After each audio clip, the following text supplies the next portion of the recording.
আসসালামু আলাইকুম। আজকে আমরা দেখব আপনারা কিভাবে পাসপোর্ট রিনিউ করবেন বা নবায়ন করবেন।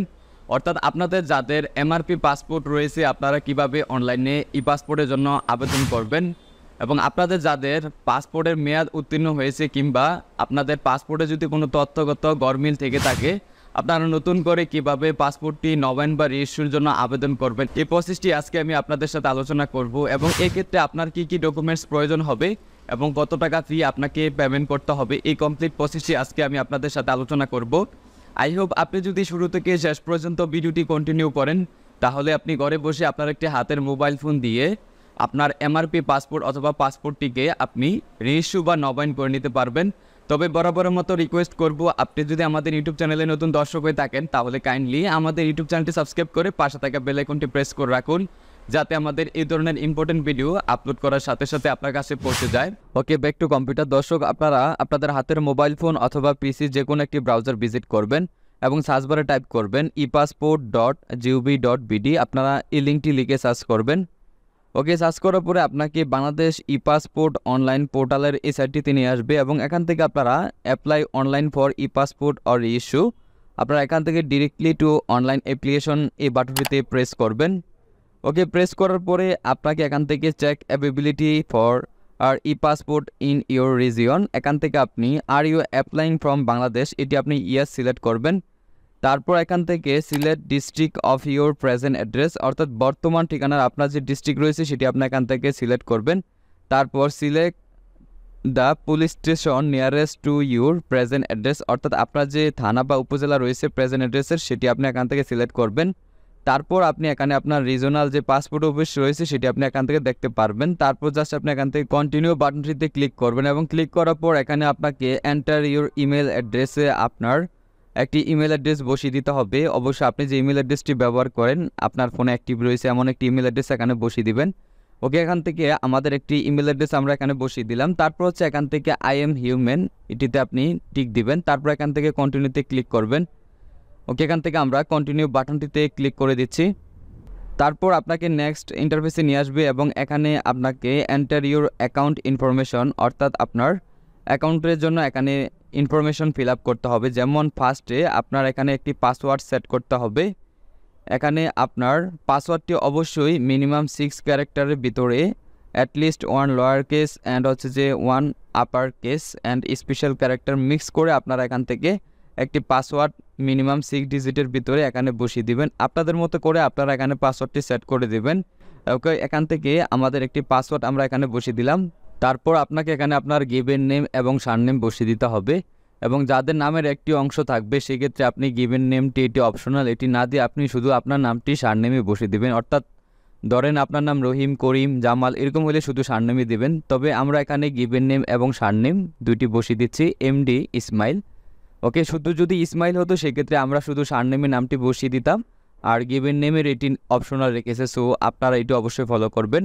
অনেকের ক্ষেত্রে এই প্রবলেমটি হয় যাদের একটি নাম যেমন জামাল, কামাল বা ইসমাইল।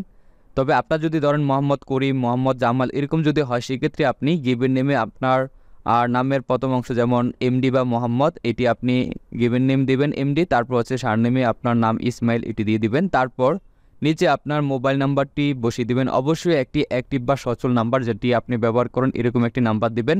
তারপর নিচে আই এম হিউম্যান এই ক্যাপচাতে আপনি টিক দিবেন। তারপর এখান থেকে আপনি ক্রিয়েট অ্যাকাউন্টস এই বাটনটির উপরে আপনি ক্লিক করবেন। ওকে, ক্লিক করার পর এখান থেকে আমরা সেভ করে দিচ্ছি। তারপর আপনারা এখানে অ্যাক্টিভেট ই পাসপোর্ট অ্যাকাউন্টে এখানে আপনারা দেখতে পারবেন an email was send to, যে মেলটি আমরা ব্যবহার করেছি সেটিতে আমাদেরকে একটি ইমেল পাঠানো হয়েছে। Check your email and activate your e passport account by clicking the activation link. Okay দর্শক, এখন আমরা আমাদের যে জিমেল অ্যাকাউন্ট রয়েছে সেটিতে আমরা ভিজিট করব। ওকে, তার জন্য আমরা আমাদের জিমেল অ্যাকাউন্টটি লগ ইন করে নিচ্ছি। লগ ইন করার পরে আপনি আপনার জিমেলের ইনবক্সে চেক করবেন। এখানে আপনারা দেখতে পাচ্ছেন যে ই পাসপোর্ট পোর্টাল থেকে আমাদেরকে একটি অ্যাক্টিভেশন মেল পাঠানো হয়েছে এবং এখানে আমরা দেখতে পাচ্ছি your account at the E passport online portal has been created to confirm your email address and activate the new account please click here. এখান থেকে আপনারা জাস্ট যেটা করবেন ক্লিক হেয়ারে ক্লিক করবেন। ওকে, আমরা এখান থেকে অ্যাকাউন্টটিকে অ্যাক্টিভেট করার জন্য ক্লিক হিয়ার এই লিঙ্কটির উপরে আমরা ক্লিক করে দিচ্ছি এবং ক্লিক করার পর আপনারা এখানে দেখতে পাচ্ছেন যে আমাদের অ্যাকাউন্টটি সাকসেসফুলি এখানে অ্যাক্টিভেট হয়েছে, ইউর অ্যাকাউন্ট ইজ অ্যাক্টিভেটেড। এবং আমাদের অ্যাকাউন্টটিকে লগ ইন করার জন্য আমরা জাস্ট এখানে সাইন ইনে ক্লিক করব এবং এখান থেকে আমাদের যে ইমেল অ্যাড্রেস আমরা ব্যবহার করেছি, ইমেল অ্যাড্রেস এবং আমরা যে পাসওয়ার্ড দিয়েছিলাম সেই পাসওয়ার্ডটি বসিয়ে এখান থেকে আমাদের অ্যাকাউন্টটিকে আমরা লগ ইন করবো। ওকে, এখানে আমাদের পাসওয়ার্ডটি আমরা বসিয়ে দিচ্ছি। পাসওয়ার্ডটি বসানোর পরে এখানে আপনি আই এম হিউম্যান এটিতে ক্লিক করবেন, তারপর সাইন ইনে ক্লিক করবেন। ওকে, এখানে আমরা সাইন ইনে ক্লিক করে দিচ্ছি এবং ক্লিক করার পর আপনি এখানে আপনার অ্যাকাউন্টের ড্যাশবোর্ডটি দেখতে পারবেন। এখান থেকে আপনি apply for new E passport এই বাটনটিতে ক্লিক করবেন। তারপর এখান থেকে পাসপোর্ট টাইপটি আপনি সিলেক্ট করবেন। আপনি যদি সাধারণ গ্রাহক হন সেক্ষেত্রে আপনি এখান থেকে অর্ডিনারি পাসপোর্ট এটি সিলেক্ট করবেন এবং আপনি যদি সরকারি কর্মচারী হন সেক্ষেত্রে আপনি অফিসিয়াল পাসপোর্ট করতে পারবেন। সো আপনারা যে ক্যাটাগরির সেক্ষেত্রে আপনারা আপনাদের টাইপটি সিলেক্ট করবেন। তবে আমরা এখান থেকে অর্ডিনারি পাসপোর্ট এটি সিলেক্ট করব। ওকে, তারপর এখান থেকে সেভ এন্ড কন্টিনিউ যে বাটনটি থাকবে এটিতে আপনাকে ক্লিক করে নেক্সটে চলে আসতে হবে। তারপর আপনার পার্সোনাল ইনফরমেশন এখানে ফিল আপ করতে হবে। ফার্স্টে আপনি আই অ্যাপ্লাই ফর মাইসেলফ এটি সিলেক্ট করবেন, তারপর আপনি আপনার জেন্ডারটি সিলেক্ট করবেন। তারপর এখানে আপনি দেখতে পারবেন আপনার ফুল নেমটি, আপনি যে অ্যাকাউন্টে ব্যবহার করেছিলেন সেই ফুল নেমটি আপনার এখানে বাই ডিফল্ট চলে আসবে। তারপর এখান থেকে সিলেক্ট প্রফেশনে আপনার যে পেশা সেটি আপনি এখান থেকে সিলেক্ট করবেন। ওকে, এখান থেকে আমরা আমাদের টাইপটি সিলেক্ট করে দেব, তবে আপনারা আপনাদের টাইপটি সিলেক্ট করবেন। তারপর হচ্ছে এখান থেকে সিলেক্ট রিলিজিয়ন, অর্থাৎ আপনার যে ধর্ম সেটি আপনি এখান থেকে সিলেক্ট করবেন। এখান থেকে আমরা আমাদের রিলিজনটি সিলেক্ট করে দিচ্ছি এবং রিলিজনটি সিলেক্ট করার পর এখানে আপনি আপনার ফোন নাম্বারটি অটোমেটিক দেখতে পারবেন, অ্যাকাউন্ট থেকে চলে আসবে। তারপর এখান থেকে ডিস্ট্রিক্ট অফ বার্থ, অর্থাৎ আপনার যে জন্মস্থান যে জেলায় সেই জেলাটি আপনি এখানে সিলেক্ট করবেন। তারপর এখান থেকে আপনার ডেট অফ বার্থ, অর্থাৎ আপনার যে জন্ম তারিখ সেটি আপনি এখানে সিলেক্ট করবেন। আপনার আইডি কার্ড দেখে দেখে অবশ্যই আপনি প্রপারলি এখানে তথ্যগুলো বসিয়ে দিবেন। ওকে, এখান থেকে আমাদের অ্যাপ্লিকেশনের যে ব্যক্তি রয়েছে তার জন্ম তারিখটি আমরা এখানে বসিয়ে দিলাম। তারপর সিটিজেনশিপ ইনফরমেশনে আপনার সিটিজেনশিপটি আপনি এখান থেকে বাই বার্থ এটি সিলেক্ট করবেন। তারপর সেভ এন্ড কন্টিনিউতে ক্লিক করবেন। তারপর আপনার অ্যাড্রেস সেকশনে আপনাকে নিয়ে আসবে এবং ফার্স্টে আপনার পার্মানেন্ট অ্যাড্রেস সিলেক্ট করতে হবে এবং আপনার যে থানা রয়েছে এসবি পুলিশ ক্লিয়ারেন্সের যে ভেরিফিকেশন সেটি অবশ্যই আপনার পার্মানেন্ট অ্যাড্রেসের উপরে ডিপেন্ডেবল। সো আপনি আপনার আইডি কার্ড দেখে দেখে আপনি প্রপারলি তথ্যগুলো বসিয়ে দেবেন। যেহেতু আমরা আজকে পাসপোর্ট রিনিউ করবো, সো আমাদের ইতিপূর্বে যে পাসপোর্ট রয়েছে সেটি আমরা ফলো করে তথ্যগুলো ফিল আপ করবো এবং আইডি কার্ড ম্যাচ করে আমরা তথ্যগুলো বসিয়ে দেব। তার জন্য এখানে আপনি ফার্স্টে আপনার ডিস্ট্রিক্ট বা আপনার জেলা সিলেক্ট করবেন এবং জেলা সিলেক্ট করার পরে আপনার সিটি অর ভিলেজ, আপনার যে গ্রাম থাকবে সেটি আপনি এখানে বসিয়ে দিবেন। তারপর রোড ব্লক সেক্টরে আপনার যদি রোড ব্লক সেক্টর থেকে থাকে দিতে পারেন, আর যদি না থাকে সেক্ষেত্রে আপনি আপনার ভিলেজের নামটি এখানে বসিয়ে দিবেন। তারপর সিলেক্ট পোস্ট অফিস, এখানে আপনার যে পোস্ট অফিস বা ডাকঘর থাকবে সেটি আপনি এখানে বসিয়ে দিবেন। তারপর এখানে আপনার পুলিশ স্টেশনটি আপনার সিলেক্ট করতে হবে বা আপনার যে থানা রয়েছে সেটি আপনি এখানে সিলেক্ট করবেন। ওকে, তারপর আপনি অবশ্যই কিন্তু আপনার যে এনআইডি কার্ড থাকবে সেই এনআইডি কার্ডের ব্যাক পার্টে যে তথ্যগুলো থাকবে সেটি আপনি অবশ্যই ফলো করে এখানে তথ্যগুলো বসিয়ে দিবেন। ওকে, এখান থেকে আমাদের পার্মানেন্ট অ্যাড্রেসটি আমরা বসিয়ে দিলাম। তারপর হচ্ছে present address. Present address is the same as permanent address. যদি আপনার present and permanent address same হয় তাহলে আপনি এখানে টিকমার্কটি ক্লিক করে আপনি পার্মানেন্ট অ্যাড্রেসটিকে প্রেজেন্ট অ্যাড্রেস হিসেবে ব্যবহার করতে পারবেন। ওকে, এখান থেকে আমরা দুইটি অ্যাড্রেস সেম রাখবো, সো আমরা এটিতে টিকমার্ক দিয়ে দিলাম।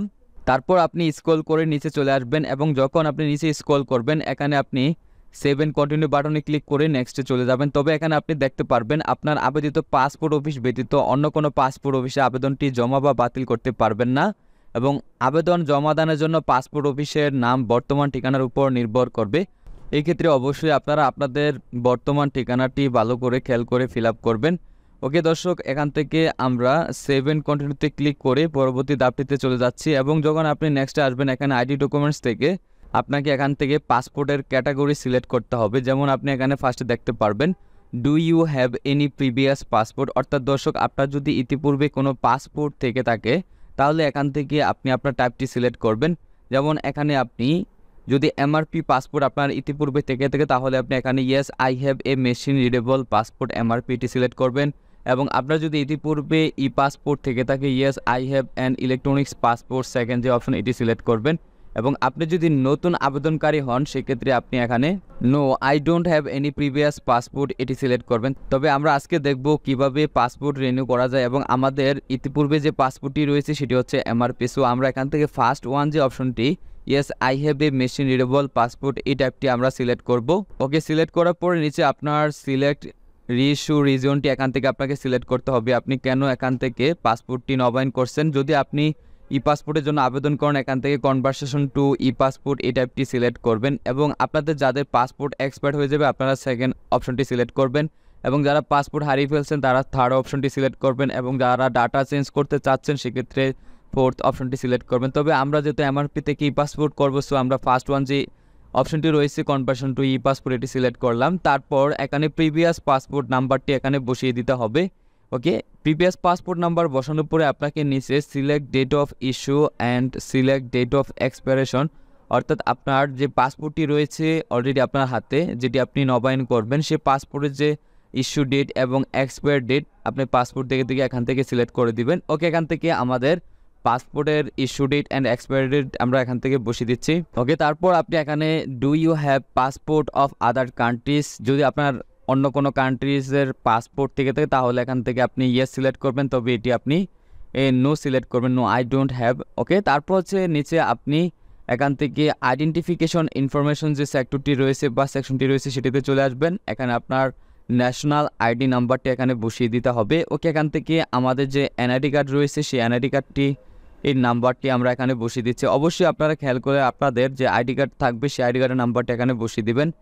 তারপর বসানোর পরে আপনি জাস্ট এখান থেকে সেভ এন্ড কন্টিনিউতে ক্লিক করে পরবর্তী ধাপটিতে চলে যাবেন। ওকে, তারপর আপনাকে এখানে প্যারেন্টশিয়াল বা আপনার যে পিতামাতা রয়েছে তাদের ইনফরমেশন এখানে আপনাকে বসিয়ে দিতে হবে, যেমন ফার্স্টে ফাদার্স ইনফরমেশন এখানে বসিয়ে দিতে হবে অ্যাজ পার এনআইডি, অর্থাৎ আপনার যে বাবার আইডি কার্ড থাকবে বা আপনার যে আইডি কার্ড থাকবে সেই আইডি কার্ড তথ্য ফলো করে আপনি এখানে বসিয়ে দেবেন। আপনার বাবার নাম বসানোর পরে ওনার প্রফেশনটি এখান থেকে সিলেক্ট করবেন, উনি কি করে। ওকে, তারপর হচ্ছে এখান থেকে ওনার ন্যাশনালিটি এটি বাংলাদেশ সিলেক্ট করবেন, তারপর ওনার এনআইডি কার্ডের নাম্বার এখানে বসিয়ে দিবেন। যদি ওনার এনআইডি কার্ড থাকে তাহলে এখানে এনআইডি কার্ডের নাম্বার দিবেন, আদারওয়াইজ যদি না থাকে সেটি আপনি স্কিপ করতে পারবেন, এটি অপশনাল। তারপর হচ্ছে এখান থেকে ফাদার্সের ইনফরমেশনের পরে আপনার মাদার্সের ইনফরমেশন অর্থাৎ আপনার মাতার ইনফরমেশন এখানে বসিয়ে দিতে হবে। ফার্স্টে আপনার মাতার নাম আপনি এখানে বসিয়ে দিবেন, অবশ্যই ক্যাপিটাল লেটারে আপনার এনআইডি কার্ড এবং আপনার মাতার এনআইডি কার্ড দেখে ম্যাচ করে বসিয়ে দিবেন। তারপর আপনার মাতার আর পেশাটি আপনি এখান থেকে সিলেক্ট করবেন, তারপর ওনার ন্যাশনালিটি আপনি এখান থেকে সিলেক্ট করে দিবেন বাংলাদেশ। তারপর ওনার যদি আইডি কার্ড থেকে থাকে এখান থেকে আপনার মাতার এনআইডি কার্ডের নাম্বারটি বসিয়ে দিবেন, এবং যদি আপনার মাতার এনআইডি কার্ড না থাকে সেক্ষেত্রে আপনি এটি স্কিপ করবেন। ওকে, আমরা এখান থেকে তথ্যগুলো বসিয়ে আমরা পরবর্তী ধাপে চলে যাব, সো তার জন্য আমরা এখান থেকে সেভ এন্ড কন্টিনিউতে ক্লিক করে দিচ্ছি। তারপর এখানে স্পাউস ইনফরমেশনে আপনাকে মেরিটাল স্ট্যাটাস এখান থেকে সিলেক্ট করতে হবে, আপনি যদি সিঙ্গেল হন সিঙ্গেল সিলেক্ট করবেন, মেরিড হলে মেরিড সিলেক্ট করবেন, তবে আমাদের টাইপটি সিঙ্গেল, সো আমরা নেক্সটে চলে আসলাম। তারপর emergency contact address as per emergency contact relationship, অর্থাৎ এখান থেকে আপনি আপনার পিতামাতাকে দিতে পারেন, অথবা আপনার যদি ভাই বোন থাকে সেক্ষেত্রে ভাই বোনকেও দিতে পারেন, অথবা আপনি এখানে আপনার মাতাকেও এখানে দিয়ে দিতে পারেন। ওকে, এখান থেকে আমরা আবেদনকারী মাতাকে অভিভাবক হিসেবে এখানে ইমার্জেন্সি কন্ট্যাক্ট অ্যাড্রেসে দিয়ে দিচ্ছি। ফার্স্টে এখানে আপনার ওনার ডিস্ট্রিক্ট এখান থেকে আপনাকে সিলেক্ট করতে হবে, ডিস্ট্রিক্ট সিলেক্ট করার পরে সিটি অর ভিলেজ অর হাউসে এখানে ওনার ভিলেজের নামটি বসিয়ে দেবেন। তারপর রোড ব্লক সেক্টরে যদি ওনার রোড ব্লক সেক্টরের নাম থাকে আইডি কার্ডে সেক্ষেত্রে দিতে পারেন, আর যদি না থাকে সেক্ষেত্রে আপনি আপনার ভিলেজের নামটি দিয়ে দিতে পারেন। তারপর এখানে পোস্ট অফিস আপনার সিলেক্ট করতে হবে। ওকে, তারপর হচ্ছে এখানে আপনার আর অভিভাবকের অর্থাৎ আবেদনকারী যে অভিভাবক দিয়েছেন তার অভিভাবকের এখানে পুলিশ স্টেশন সিলেক্ট করতে হবে, এবং থানা এখান থেকে সিলেক্ট করার পরে দেন হচ্ছে এখানে ইমেল অ্যাড্রেস, এটি অপশনাল, যদি আপনাদের ইমেল অ্যাড্রেস থেকে থাকে পার্সোনাল সেক্ষেত্রে এখানে একটি ইমেল অ্যাড্রেস দিতে পারেন। ওকে, এখানে আমরা আবেদনকারীর একটি ইমেল অ্যাড্রেস এখানে বসিয়ে দিচ্ছি, তবে আপনাদের যদি ইমেল অ্যাড্রেস না থাকে তাহলে আপনারা এটি স্কিপ করবেন। ওকে, ইমেল অ্যাড্রেসটি বসানোর পরে আপনি নিচে এখানে আপনার একটি অ্যাক্টিভ ফোন নাম্বার দিয়ে দিবেন।